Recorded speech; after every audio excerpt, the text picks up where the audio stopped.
Hi there Aquarius, thank you for joining me for your monthly forecast for March. Last month Neptune was a very important player, but this month the key planet is Uranus, which happens to be your co-ruler. Yet ironically, Neptune is very much to the fore in its alliance with Venus in the early days of March, and it's influencing, in your case, your personal finances. Now it could be that you're going to find yourself tempted to splash out money on something you don't really need. And the temptation can be very high, whether it's sweet confectionery type things that you find yourself really having a very, very low temptation threshold, or it is something that's a bigger ticket item. It wouldn't be a surprise. Try to keep your system as clean as possible. Too much sugar probably won't be appreciated. And yet the wonderful thing about the early days of March is that as the Sun cooperates with Pluto, something you've been working on patiently behind the scenes for a very long time indeed can really start to show signs of coming to maturity, and that can be hugely satisfying. However, Mercury does remain in retrograde through to the middle of the month, so even if the signs are positive, actually getting it into your pocket may prove more challenging. So if somebody does owe you money, be very persistent and consistent in trying to chase this down. Fortunately, there's a great link between the 6th and the 8th between Venus and Mercury, which can help you to choose the right kind of words to try to get that person who owes you this cash to cough up. There is, however, a quarter moon on the 4th, which provides a backdrop of energy through to the 11th. What I think is happening here for you is that business and pleasure probably won't mesh together quite as well as you want. You can be very idealistic, friendships are hugely important to you, but on this occasion I would just proceed carefully. Someone may mean well but may let you down.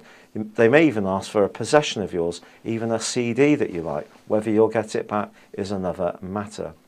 However, the new moon of the 11th can give you renewed hope that your financial situation is improving, but it's the move on the 12th of Mars into the bright, bubbly and vivacious third solar house, which is so important because this is going to really get you cooking around an area that you're usually very hot around anyway, which is ideas.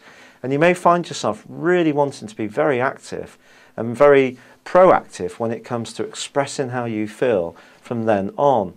Now, Mars is going to be forging a fantastic link with Uranus from the 17th through to the 27th.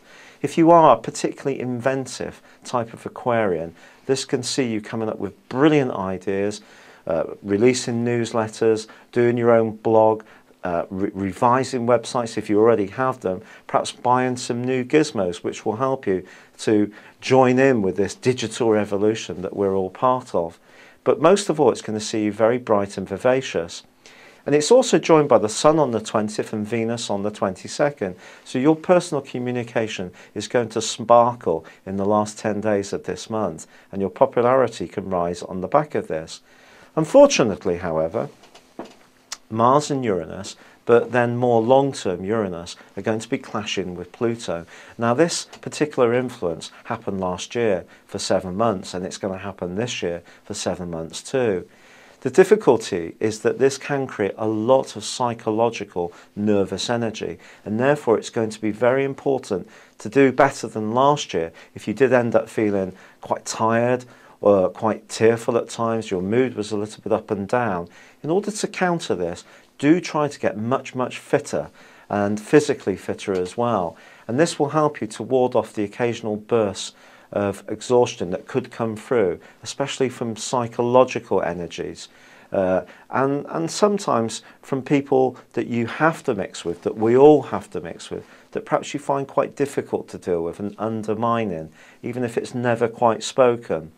Fortunately, towards the end of this month on the 27th, there is a delicious full moon, and I do feel that this can do wonders for your social life, perhaps even romantically too. It's been a real pleasure being with you. Thank you for joining me. Good luck and goodbye for now.